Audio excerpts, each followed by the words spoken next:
Emma, you're getting ready for your second race since the Olympics, I guess, right? Yeah.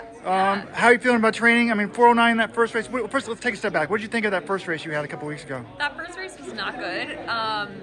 Like in hindsight, I can look at a lot of the tactical mistakes I made. I went out a little too fast and all of that. But also, I think I just needed a race experience to like burn and have that moment. And honestly use that as like a really good workout as well to just like get my body back in a little bit of the routine of racing, because it's been 8.5, almost 9 months since Tokyo.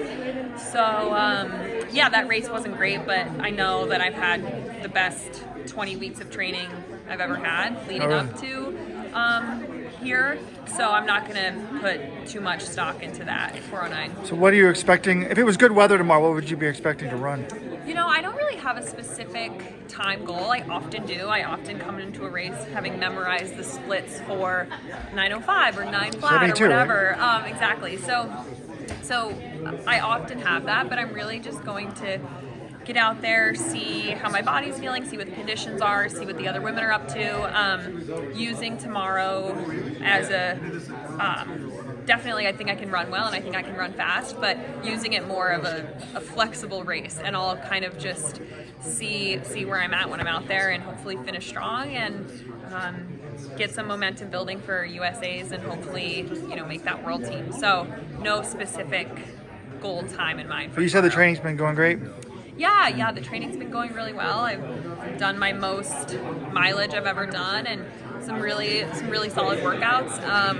And so just, you know I have a really solid foundation of strength under me right now, which typically in the past is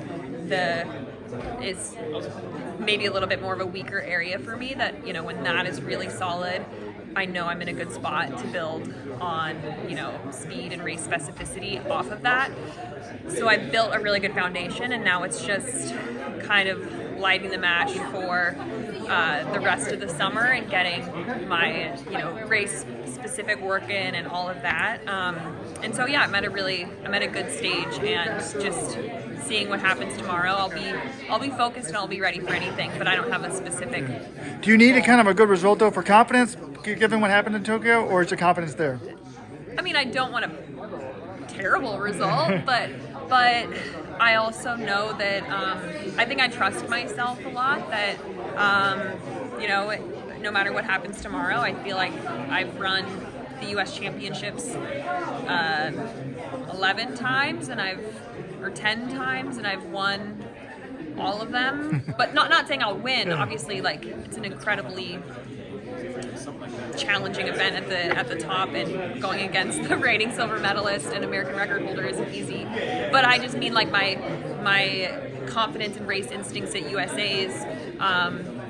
I think I'll be vying for that team, you know, a top 3 spot, really no matter what happens tomorrow. But I'm confident and feel like, again, like my training's been really solid. So I don't want tomorrow to be a crappy result, but it's not going to shatter my self-worth if it's not an American record. And what is your biggest goal for the year?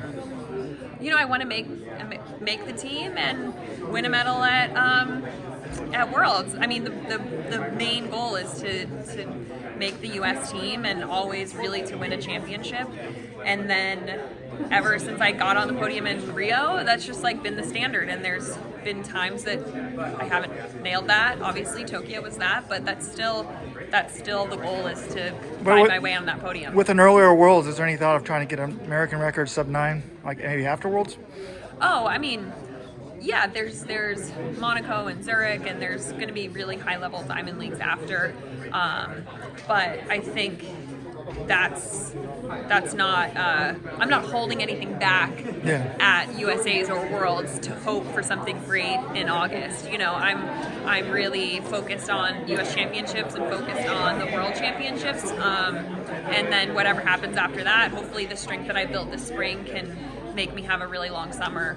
But yeah, I'm really just looking forward for June 24th, 5th, 6th, whatever it is. Yeah. All right, well, good luck. We looked up the stats. The last time you ran that slow in the 1500, it was like a few weeks before the year you won the world title. So you had more time this year. So yeah, no, I actually use that stat sometimes when people have a really crummy race. I ran in New York and I either got last or second to last and ran like 10, I think. something. Yeah. Ran pretty slow, and then 2 or 3 weeks later won the world championship. So it's no one race is like going to define any athlete's career, good or bad. And so I've never like rested on my laurels that, you know, I didn't win a bronze medal in Rio and say like, okay, that's my legacy, or I didn't fail in Tokyo and say that's my legacy. I'm not like, I don't really have that focused of a view of myself or my career. Like, there's always more races, and I didn't finish Mount Sac and say like, all right, it's over. You know, like I know there's more in the tank, and I know I can do well. So just got to get out there and prove it. All right. Good luck tomorrow. Thanks.